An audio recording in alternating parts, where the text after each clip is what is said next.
Қайырлы таң, досым. Қалай жағдайың? Барлығы жақсы ма? Үйдегілер бәрі жақсы ма? Иә, жақсы. Сен келеді деп кофе алып келдім. Сервис дейсің ғой. Мынаған орын жоқ, қарным тоқ. Суын артық құйып жіберген секілдімін. Егер қаласаң, біраз төгіп азайта аламын. Жоқ, бәрі нормально. Мен саған дива емеспін ғой, досым. Дива емес дейсің бе? Жарайды, онда бастайық. Сөйтейік.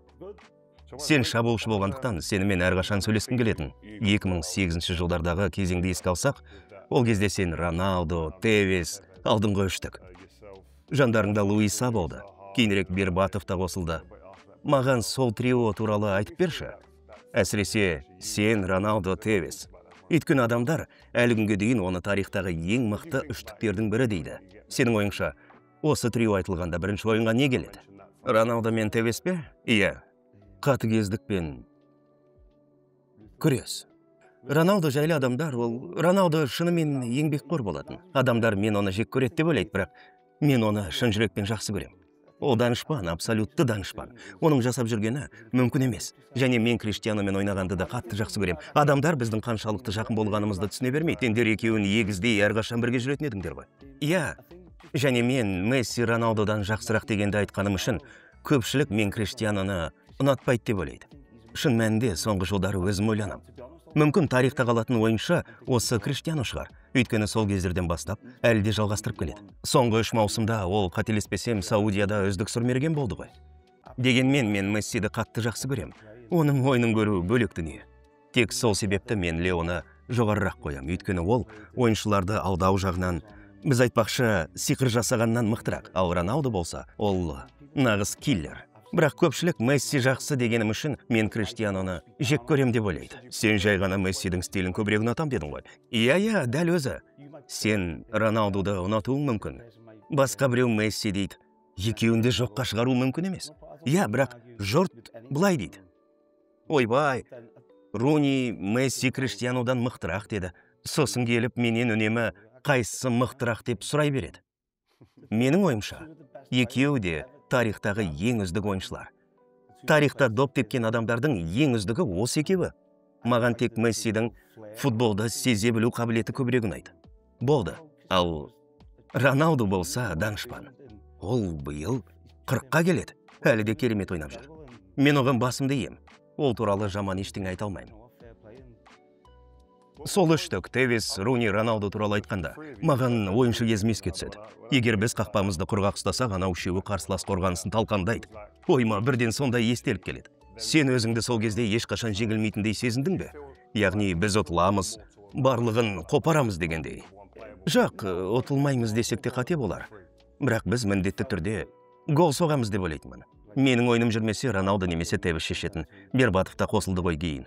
Сол үшін егер біреуіміз ойнай алмай жатсақ та, басқа екеуі міндетті түрде сиқыр жасап кететін матчтарды солай жеңетінбіз.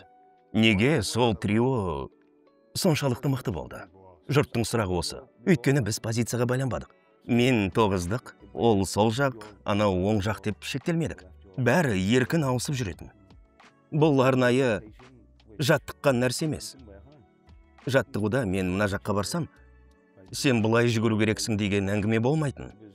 Бізде табиғи түсіністік болды. Бапкер тек допты жоғалтсаңдар, сол жақ қапталда болсаң, сол қанатты жап. Оң жақта қалып қойсаң, оң жақ қапталдың вингерінің рөлін атқар деп нұсқау беретін. Бізге еркіндік беретін. Қорқпай ойнайтынбыз. Допты жоғалтудан да, нысанаға тимей қалудан да қорқпайтынбыз. Ең бастысы еңбекқорлық еді. Мен де Карлос та солай едік. Мен қазір ойлайында, елестетші. Қарсыласың екі тыным таппайтын Карлос сияқты ит болса. Ойлашы, не болар еді?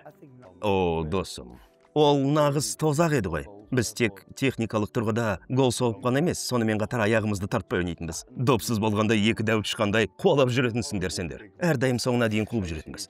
Қазіргі футбол екі шабуылшыдан аусақтап кетті ғой. Карлос келгенде бақ өкілдері екеуі бірге ойнай алмайды, тым ұқсас деп жазды. Ал шын мәнінде менің мансабымдағы ең сүйікті серігім Карлос болды. Шын ба? Бүкіл мансабымдағы ма? Иә, ол менімен ең үйлескен шабуылшы болды. Сендер әңгімелестіңдер ме? Өйткені ол Парк Джи-суннан басқа ешкіммен сөйлеспейтін. Сен оған Карлос, мен осылай ашылсам, сен бұлай жасайсың деп айтатын бедің. Соны айтшы, біз ештеңе арнайы талқыламадық. Мен оны көлікпен кейде үйінен алып, Чемпиондар лигасына бірге ұшатынбыз. Ол көп сөйлемейтін. көбіне ыммен түсінетінбіз. Кейде бір ғана көзқарас жеткілікті болатын. Мысалы, Майкл Керрикпен де әрқашан солай болатын. Көз атысып түсінетінбіз. Сол үштікті айтқанда, әсіресе Криштианоны, сен қашан ойлап бастадың? Мен оған жол беруім керек шығар. Өйткені ол енді алтын доп деңгейіне шығып барады дегендей. Ол сезім саған қашан келді? Соны айтшы. Шын айтайын, мен ешқашан олай ойламадым. Бірақ сырт көзге солай көрінеді, мені түсініп тұрсың ғой, иә? Иә, кейде сырттан қарағандарға солай көрінуі мүмкін еді. Бірақ мен үшін бастысы жеңіс еді. Мен премьер-лиганы, чемпиондар лигасын жеңгім келді. Айырмашылығымыз сонда болды. Криштианоның миы бөлек жұмыс істейді. Оның менталитеті, мен футболда көрген, ең жоғары деңгейлі менталитет еді.